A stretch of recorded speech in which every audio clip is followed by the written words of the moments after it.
Hay un núcleo central del Zen que se nuclea en esa frase tan mencionada: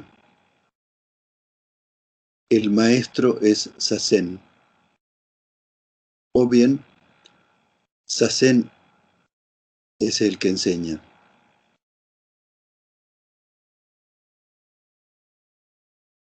Dogen nunca quiso, admitió, aceptó, únicamente toleró el hecho de ser llamado maestro. Y no por falsa humildad o por coquetería o por talante democrático, sino porque el hecho de que el que enseña sea Zazen implica la posible o potencial revolución que nuestra persona puede ir ocasionando o propiciando el Zazen. Dogen dice: hay que abandonar la casa.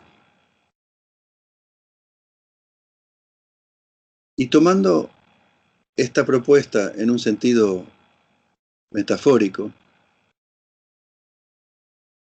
hay que abandonar, hay que tomar distancia de los pilares de sustentación aparente y mental de nuestra persona, de aquello que los historiadores de la ciencia, Thomas Kuhn, por ejemplo, han llamado el paradigma, el marco dentro del cual vivimos, nos movemos y existimos. Aquello que nos piensa, aquello que nos habla, aquello que nos dice, aquello que muchas veces actúa por nosotros. El camino de libertad que plantea la práctica del Zen, o el Zen practicado, requiere diría yo, una movilización interior que es propia de aquel que decide arriesgarse a todo. Un poco como Dogen, forzado por las circunstancias de huérfano a los 2 y 7 años de edad, decidió que si todo era pérdida en su vida, la ganancia tenía que encontrarla en otro planteamiento. Y fue el planteamiento que lo llevó desde los 9, 10 años, qué prodigio de precocidad, pero eso es la época también, se vivía menos y se empezaba a ser adulto mucho antes. A los 9 años empezó a buscar un lugar que lo acogiera, porque estaba, como diría Juan L., a la intemperie, porque estaba huérfano en un sentido que superaba con creces la orfandad de padre y madre, que ya es cosa seria. Esa movilización supone una puesta entre signos de interrogación de aquello que, como digo, sustenta nuestra manera de ser. Es un desmontaje, diría Derrida, pero en el caso del Zen, no es una operación tremebunda de demolición, sino que es una cada vez más apacible observación de uno mismo al trasluz de lo que es la valentía de mirarse como uno es, sin adornos, sin expectativas, sin falsas esperanzas de ser de alguna de las formas que, como siempre digo, o nos han dicho que están bien, o nosotros creemos que están bien, o que se dice, alguien dice por allí que están bien, o que otros dicen que están bien. ¿Cuál es la vida que está bien para mí? Es una vida que se empieza a descubrir cuando uno está desnudo delante de la vida, y básicamente desnudo de argumentos. Cuando se va produciendo esa movilización, como digo, hay momentos de sacudimiento y de temblor. Pero el Zen va drenando en la persona el antídoto, la contrapartida, que es ir creando una base de sustentación en uno mismo que nos da apoyo, que nos da firmeza, que le da sentido a lo que hacemos, que nos permite adquirir ese alivio y disfrute que Dogen considera la marca del Zazen o del Zen debidamente practicado. Cuando no lo tomamos así, cuando dejamos tranquilo al paradigma y a nosotros el encaje heredado o aceptado, muchas veces no desde la conciencia, por nuestra persona, esa movilización no se produce como debiera y lo que se produce es un seguidismo. Seguimos haciendo las cosas de nuestra vida con el acompañamiento o el adorno o la ayuda tangencial de una técnica o de una práctica que nos viene bien, que nos ayuda y que seguramente de repente nos relaja, que es lo que yo siempre considero que si a corto plazo es el premio, el bonus track, el caramelo del Zazen, con el tiempo ha de ser reemplazado por algo más sustancial, por el plato de resistencia, por aquello que merece ser comido y devorado para alimentarnos.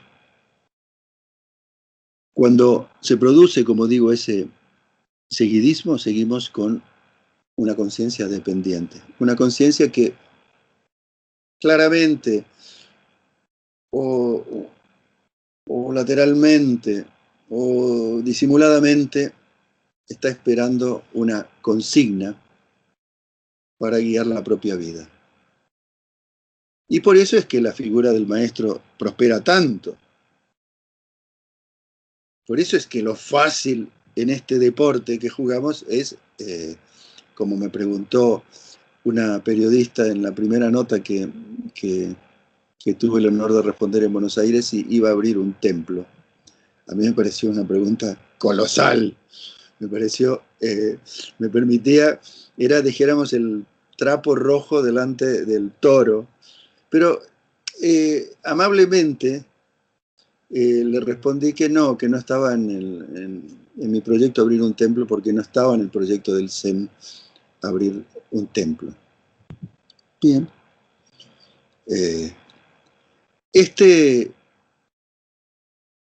El Zen y todo aquello que la gente quiere o necesita y que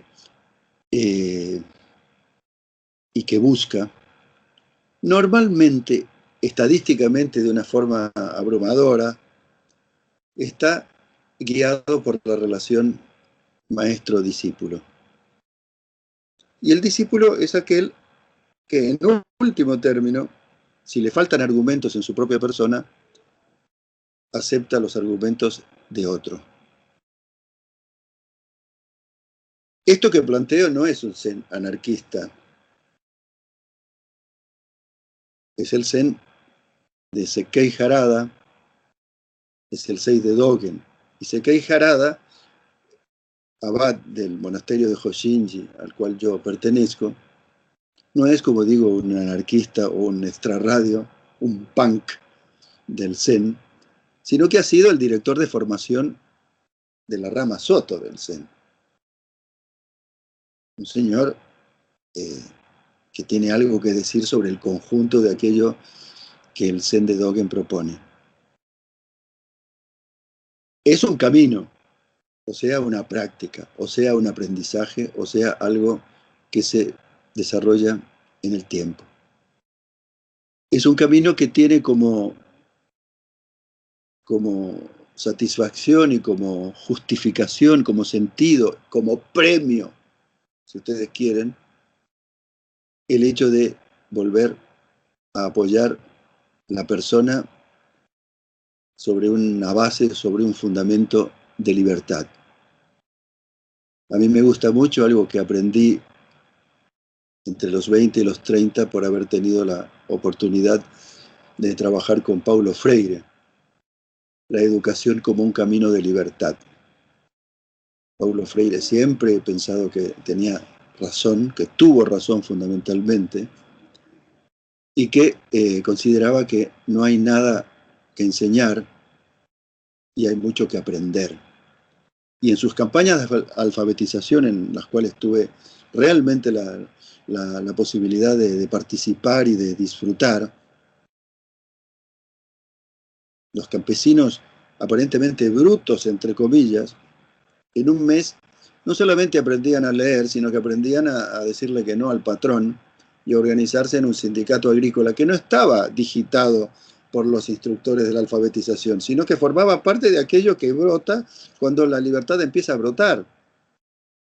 Pero eh, eh, Paulo Freire sería, dijéramos en algún punto, mi maestro zen. Eh, Él ya no lo puede chequear o decir que sí o que no porque está muerto. Pero lo traigo a colación porque esto de lo que hablo no es una cosa fantasiosa, orientalista o una especie de milagro, sino que es algo que las personas deciden en el fuero individual y, como todo lo individual, a la corta o a la larga se traslada a lo colectivo.